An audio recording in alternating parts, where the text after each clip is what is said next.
তারেক রহমান এবং তার পিছনে যে 300 গডফাদার আছে, যারা 300 আসনে রয়েছে, এদেরকে না বলুন, তবেই আমাদের বাংলাদেশ মুক্তি পাবে, তবেই আজাদির বাংলাদেশ। বাংলাদেশের লড়াই জারি রাখুন, ঐক্যবদ্ধ থাকুন, আজাদির মিছিল চালু করুন, পলাশির প্রান্তরে চলুন। আমরা চাই একটি নতুন বাংলাদেশ, যার মধ্য দিয়ে সবাই ঐক্যবদ্ধভাবে শহীদদের যে স্পিরিট রয়েছে সে অনুযায়ী আমরা বাংলাদেশকে গঠন করব। সেই প্রত্যাশা রেখে আমি আমার বক্তব্য শেষ করছি। আসসালামু আলাইকুম ওয়া রাহমাতুল্লাহি ওয়া বারাকাতুহু। আমরা আমাদের ভাইয়ের শপথ করে বলছি, আমরা আগামী 12 তারিখে ব্যালটের মাধ্যমে প্রতিশোধ নেব ইনশাআল্লাহ।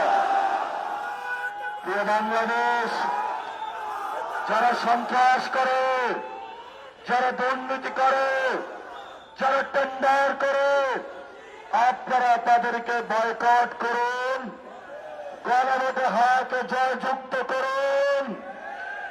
এই সন্ত্রাসের godfather, mastermind Tarique Rahman, আপনাকে হুঁশিয়ার করে দিতে চাচ্ছি। জিয়াউর রহমান গণতন্ত্রের পক্ষে ছিলেন, খালেদা জিয়া বাসার সামনে বালুর ট্রাক ছিল,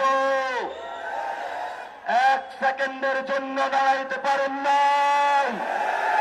জনগণ আপনাদেরকে মুক্ত করে দিয়েছে, অকৃতজ্ঞ হবেন না। যেই মানুষ মুক্ত করে দিয়েছে সেই মানুষের উপরে আপনি বুকে গুলি চালাচ্ছেন। আমরা দেখে ছাড়ব আপনাদেরকে। সাহস থাকলে আসুন, ব্যালটের মাধ্যমে আমরা আপনাদেরকে কত পাঠা হয়েছে বুকে দেখে নিব। 12 তারিখ বাংলাদেশের জয় হবে। সন্ত্রাসকে না বলুন, টেন্ডারবাজকে না বলুন, দুর্নীতিকে না বলুন, দখলদারিত্বকে না বলুন। তোমাদেরকে আমরা সেদিন বিচারের মুখোমুখি করব, প্রতিটি লাশের হিসাব নেব, প্রতিটি শহীদের হিসাব নিব। আমরা শহীদ হতে প্রস্তুত আছি। আমরা এক আল্লাহ ছাড়া কাউকে ভয় পাই না। আমরা আজাদির পক্ষ, তোমরা গোলামীর পক্ষ।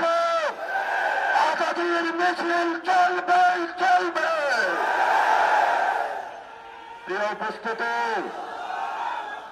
আমরা সবাই আজকে হাত তুলে শপথ করি, যারা গতকালকে আমাদের ভাইকে শহীদ করেছে,